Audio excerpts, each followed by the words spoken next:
दोस्तों, हिंदू धर्म में पूजा की कितनी इम्पोर्टेंस है ये हम सब जानते हैं। पर क्या आपको पता है, पूजा करते टाइम जाने अनजाने में कई बार हम ऐसी गलतियां कर बैठते हैं जिससे हमें अपने पूजा पाठ का फल जो है वो नहीं मिल पाता। और कई बार तो ऐसा होता है कि फल मिलने के बजाय भगवान को हम नाखुश कर देते हैं। तो दोस्तों, होता क्या है, कई लोग इस बात की शिकायत करते हैं कि वो पूजा तो कर रहे हैं लेकिन उन्हें पूजा का फल जो है वो नहीं मिल रहा। वो समझ ही नहीं पाते कि ऐसा हो क्यों रहा है। दरअसल ऐसा इसलिए होता है कि पूजा के समय वो कुछ अनजाने में ऐसी गलती कर जाते हैं जिससे भगवान भी नाराज हो जाते हैं और पूजा का फल तो भक्तों को नहीं मिल पाता। तो आइए आज हम बात करते हैं कुछ ऐसी गलतियां जो हमें पूजा पाठ करते समय हमेशा अवॉइड करनी चाहिए अगर हमें अपनी पूजा का फल चाहिए। दोस्तों, हमने कई बार देखा है कि पूजा करते टाइम हम दिया जला देते हैं, कई बार हम धूप बत्ती करते हैं और कई बार हम अगरबत्ती जलाते हैं। पर क्या आप जानते हैं कि पूजा में अगरबत्ती का इस्तेमाल नहीं करना चाहिए। स्पेशली जो अगरबत्ती बांस से बनती है उसे तो भूलकर भी यूज नहीं करना चाहिए। अब इसका एक कारण भी है। कारण ये है कि हिंदुओं में अंतिम संस्कार के समय उस अगरबत्ती का इस्तेमाल किया जाता है और इसी वजह से उसे शुभ काम यानी कि पूजा अर्चना या कुछ भी उसके लिए सही नहीं माना जाता। तो अगर आप अगरबत्ती जला के पूजा कर रहे हैं तो देयर आर चांसेस कि आपकी पूजा उस तरह से सफल ना हो जिस तरह से होनी चाहिए थी। दोस्तों, दूसरी बात ये ध्यान रखनी है कि पूजा के समय धूप दिया ये सब जलाने के बाद माचिस की तीली को फूंक मारकर नहीं बुझाना। फूंक मारकर बुझाना अच्छा नहीं माना जाता और कहते हैं कि जैसे ही आप फूंक मारते हैं ऐसा माना जाता है कि घर से लक्ष्मी दूर चली जाती है। इसलिए आपने अपने बड़े बूढ़ों को भी कई बार देखा होगा कि वो फूंक मारकर कभी भी माचिस नहीं बुझाते बल्कि थोड़ा सा झटक के बुझा देते हैं। इवन अगरबत्ती या धूप बत्ती को भी इसी तरह किया जाता है और कोई ना कोई रीजन होता है। कई बार हम खुद अपनी मर्जी से ये सब कर लेते हैं जबकि हमें पता नहीं होता है कि शायद इसका कोई ना कोई मान्यता होगी और मान्यता मान के ही पूजा पाठ करना चाहिए।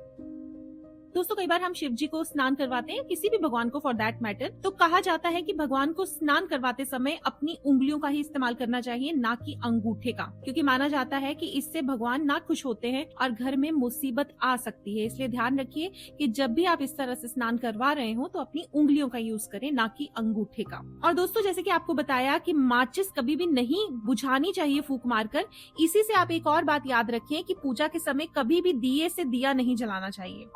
कई बार हम क्या करते हैं, एक दिया जलाया उससे सब दिए ऐसे ऐसे ऐसे करके जला लिए। वो हमें अवॉइड करना है क्योंकि उसको अशुभ माना जाता है, दरिद्र माना जाता है और कहा जाता है कि उससे घर में बीमारियां आती हैं। तो इस चीज को हमें अवॉइड करना चाहिए।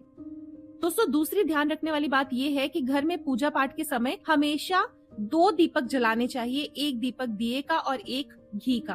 आप ध्यान देंगे तो आपको लगेगा कि ऐसी चीजें हमेशा हमें हमारी मदर्स, दादी, नानी समझाया करती थी, बट कई बार हमें लगता है कि रेलेवेंस नहीं है। बट मेरा ऐसा मानना है कि पूजा पाठ मान्यता की बेसिस पर ही होते हैं। तो जो हमारे बड़े कहकर गए हैं, हमें समझाते हैं, उनके कुछ ना कुछ रीजंस होते हैं।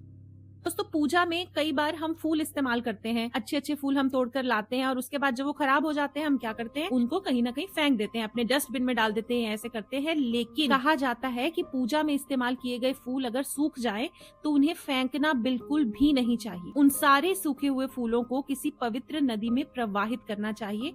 और ये सिर्फ फूल की बात नहीं है, जो भी हमारा सामान पूजा के समय यूज होता है उसको कभी भी डस्टबिन में या इस तरह से नहीं फेंकना चाहिए, बल्कि हमेशा किसी पवित्र नदी में प्रवाह देना चाहिए। दोस्तों, लास्ट बात ये है कि पूजा के लास्ट में हमेशा आरती करनी चाहिए और आरती के बाद उसी जगह पर 3 बार घूमकर परिक्रमा करनी चाहिए। दोस्तों, ये सारी जो डूज एंड डोंट्स होते हैं, इनके कोई हमेशा लिखित चीजें नहीं होती बल्कि ये मान्यताओं पर बेस्ड होते हैं। तो अगर आप इन सब में विश्वास रखते हैं और अगर आपको ऐसा लग रहा है कि आपको आपकी पूजा का फल नहीं मिल रहा है तो प्लीज आप ये सब अवॉइड करके देख सकते हैं। और अगर आपको कुछ ऐसी लगता है जो हमसे मिस हो गया, जो कि पूजा में बिग नो है, तो वो आप हमें कमेंट सेक्शन में जरूर बताइए। हम आपके कमेंट्स का वेट करेंगे और साथ ही आप वेट कीजिए हमारी अगली वीडियो का, जो कि हम जल्द लेकर आएंगे। तब तक के लिए नमस्कार।